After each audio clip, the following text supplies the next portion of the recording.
नमस्कार विद्यार्थी मित्रांनो, या व्हिडिओच्या माध्यमातून आपण आधुनिक जगाचा इतिहास या पेपरमधील फ्रेंच राज्यक्रांतीच्या कारणाविषयी माहिती घेणार आहोत. यापूर्वी आपण काही महत्त्वपूर्ण कारणांचा आढावा घेतला. यामध्ये राजकीय परिस्थिती कशा पद्धतीनं फ्रान्समध्ये क्रांती घडवून आणण्यासाठी कारणीभूत ठरलेली होती, त्याचबरोबर सामाजिक व्यवस्था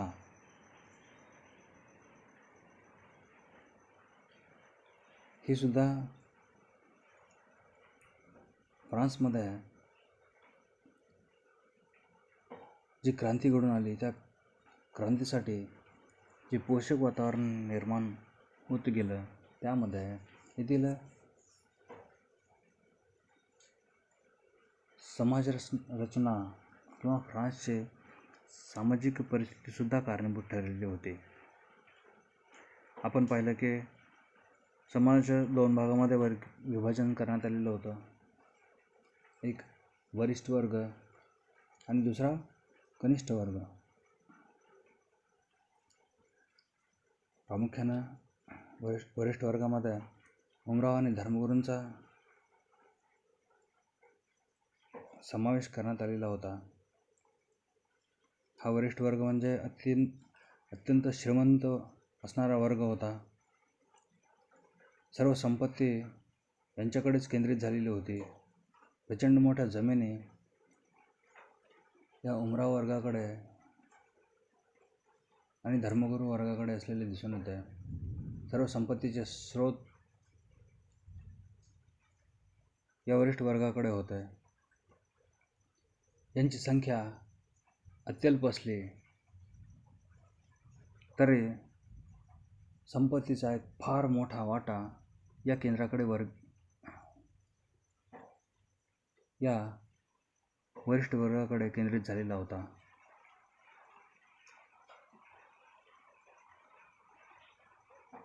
दुसरा जो कनिष्ठ वर्ग होता, याला थर्ड इस्टेट असं म्हटलं जायचं. हा सर्वसामान्यांचा वर्ग होता, बहुजन समाजाचा वर्ग होता. याला तृतीय श्रेणी किंवा थर्ड इस्टेट असं संबोधलं जायचं. प्रामुख्याने या वर्गामध्ये छोटे छोटे भांडवलदार, व्यापारी, लेखक, कलावंत, विचारवंत, बेकार, बेरोजगार आणि मुख्यतः भिकाऱ्यांचा समावेश या थर्ड इस्टेटमध्ये होत असे. आपण पाहिलं की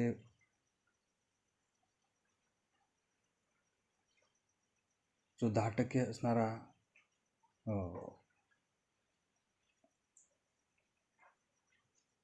फार कमी संख्येने असणारा वरिष्ठ वर्ग,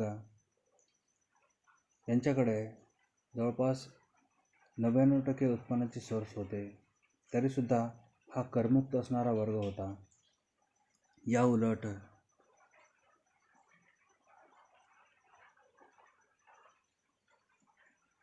फार कमी उत्पन्नाचा सोर्स असणारा, उत्पन्नाची साधनं असणारा जो कनिष्ठ वर्ग होता, त्याच्यावरच मात्र सर्व करांचा बोजा लादण्यात आलेला होता. त्याचबरोबर राजकारणामध्ये या थर्ड इस्टेटला कसलेच स्थान देण्यात आलेले नव्हते.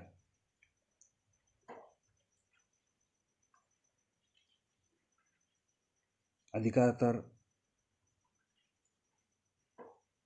नावालाही नव्हते. तृतीय श्रेणीतील जो काही हा सर्वसामान्य वर्ग होता, प्रचंड लूट, प्रचंड अत्याचार या वरिष्ठ वर्गाचा या सर्वसामान्य तृतीय श्रेणीतील वर्गाला निमूटपणे सहन करावा लागत होता. मात्र या वर्गातीलच जे काही लेखक, विचारवंत होते, त्यांनी आपल्या लेखनाच्या साहित्याच्या माध्यमातून त्याच्या दुःखाला वाचा फोडण्याचा प्रयत्न केला आणि हाच वर्ग क्रांतीसाठी पुढे येऊन तृतीय श्रेणीतील वर्गानेच या अन्यायकारी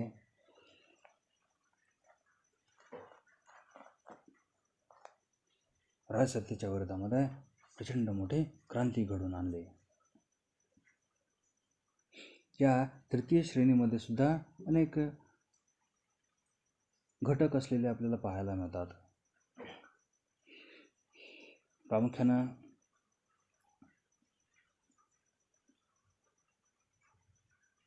एक वर्ग जो थोडाफार प्रमाणामध्ये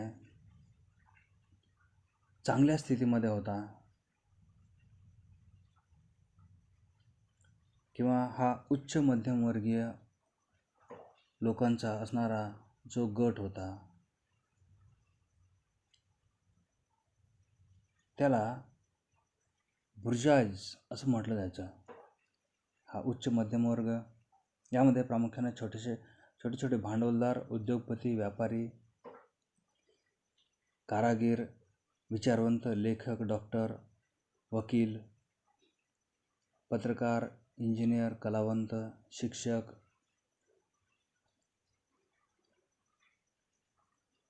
अशा प्रकारचे सुशिक्षित असणारे लोक या वर्गाचा समावेश या बुर्जाईजमध्ये होत असे.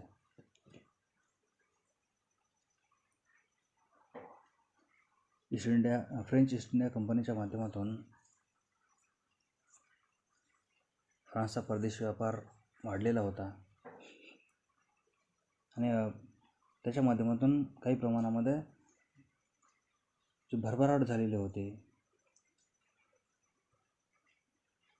त्यात या वर्गाने आपला फायदा करून घेतलेला होता. जे काही उद्योग त्याचा विकास झालेला होता त्यातून हा एक भांडवलदाराचा वर्ग उदयाला आलेला होता.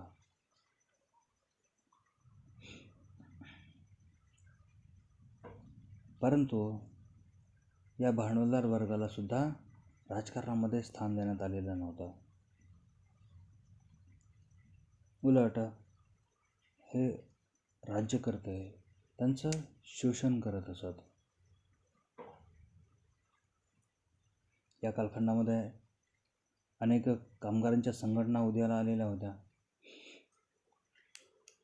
फार मोठा वर्ग हा कामगारांचा होता. परंतु वरिष्ठ वर्गाकडून नेहमी पिळवणूक या कामगार वर्गाची होत असे. दिवसातले 18 तास काम करून हे नेहमी दारिद्र्यात खितपत पडलेला हा कामगारांचा, कारागिरांचा वर्ग होता.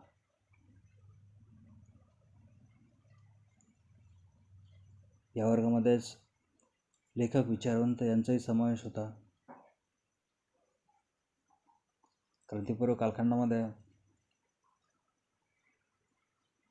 ज्यांनी आपल्या लेखणीच्या माध्यमातून क्रांतीसाठी पोषक वातावरण निर्माण करण्याचं कार्य आपल्या ग्रंथाच्या माध्यमातून केलं, अशा लेखकांचा, विचारवंतांचा समावेश या बुर्जाईजमध्ये होत असे.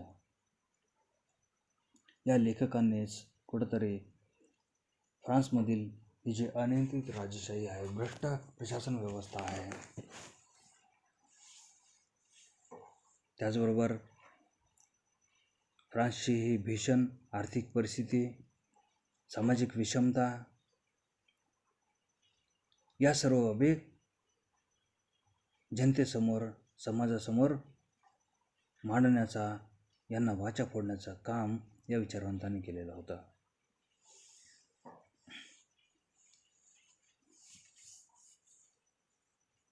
या थर्ड इस्टेटमधील दुसरा जो भाग होता तो शेतकरी आणि भूदासांचा होता.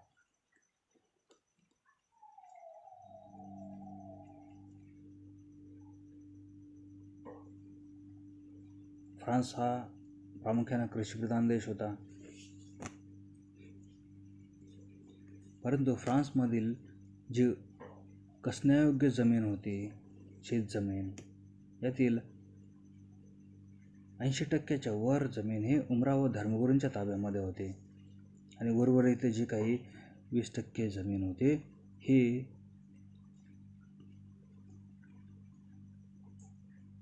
समाजातील जो फार मोठा वर्ग होता त्यांच्या मालकीची होती. फार मोठ्या संख्येनं असणाऱ्या या उमरावाच्या जमिनीमध्ये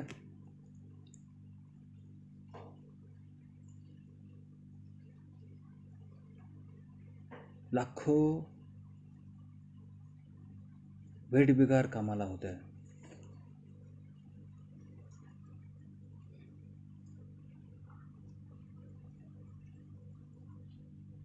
या सर्वसामान्य वर्गातील लोकांकडून प्रचंड आर्थिक शोषण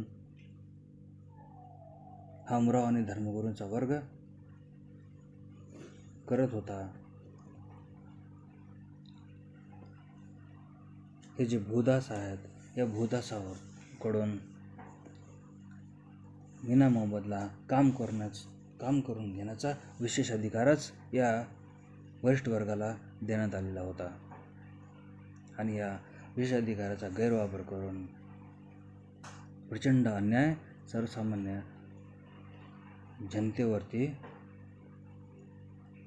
या कनिष्ठ वर्गावरती हा वरिष्ठ वर्ग करत असलेला आपणास पाहावयास मिळतो.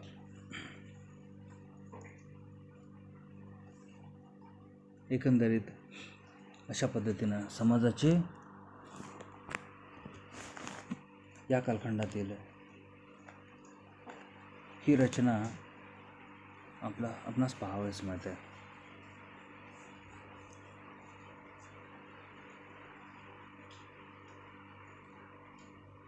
या फ्रान्समधील अशा बिकट परिस्थितीवरती कार्लाइलने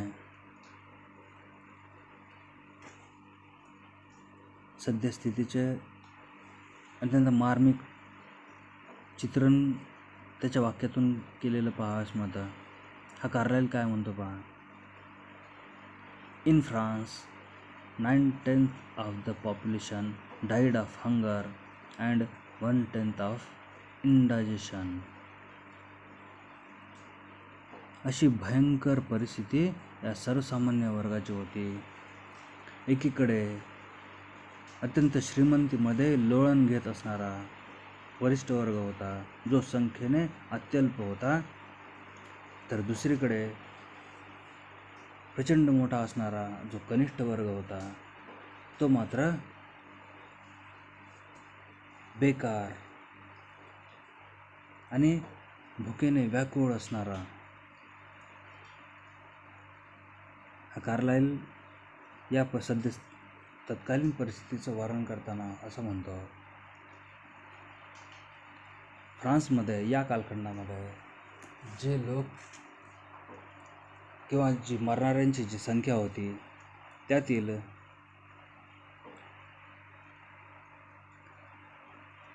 10पैकी 9 लोक हे भुकेने व्याकुळ होऊन मरत होते आणि 1/10 10पैकी 1 हा जो वर्ग मरणारा होता तो अपचनामुळे मारत होता. म्हणजेच फ्रान्समधील 9/10 लोक भुकेने व 1/10 लोक अजीर्ण होऊन मारत होते. अत्यंत विदारक परिस्थिती, या परिस्थितीचं वर्णन अशा पद्धतीनं या कार्लाइलनं केलेलं आहे. पहा, क्रांतीसमयी फ्रान्समध्ये साधारणतः 30,000 बेकार व गुन्हेगार होते.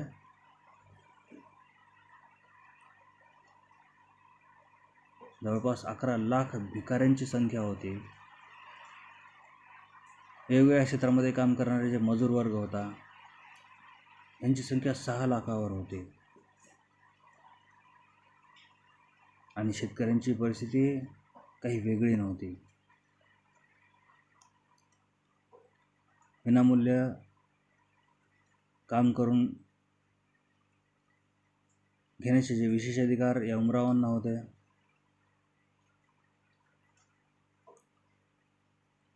त्यातून प्रचंड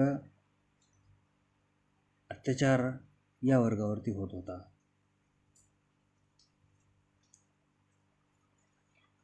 एकंदरीत अशा पद्धतीनं शेतकरी, भूदास, मजूर, बेकार, कारागीर या वर्गाची अत्यंत शोचनीय अशी परिस्थिती या कालखंडामध्ये असलेली पाहावयास मिळते.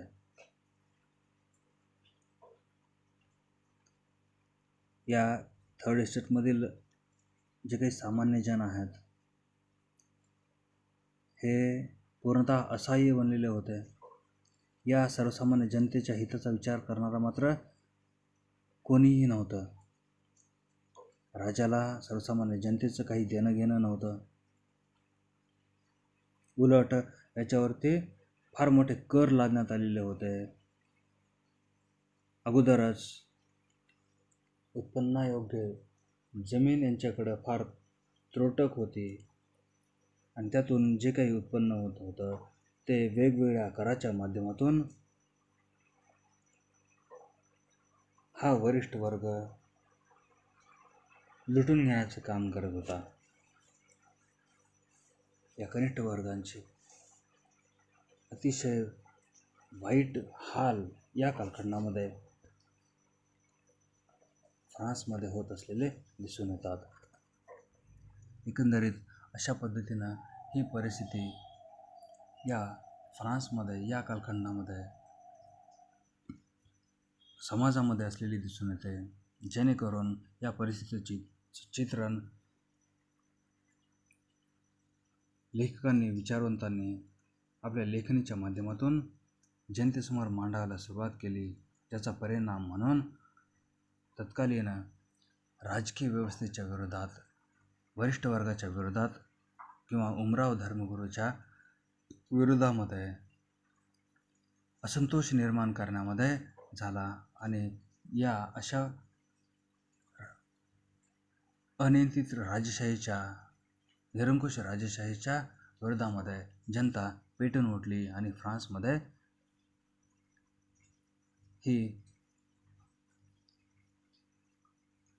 प्रचंड मोठी क्रांती घडून आली.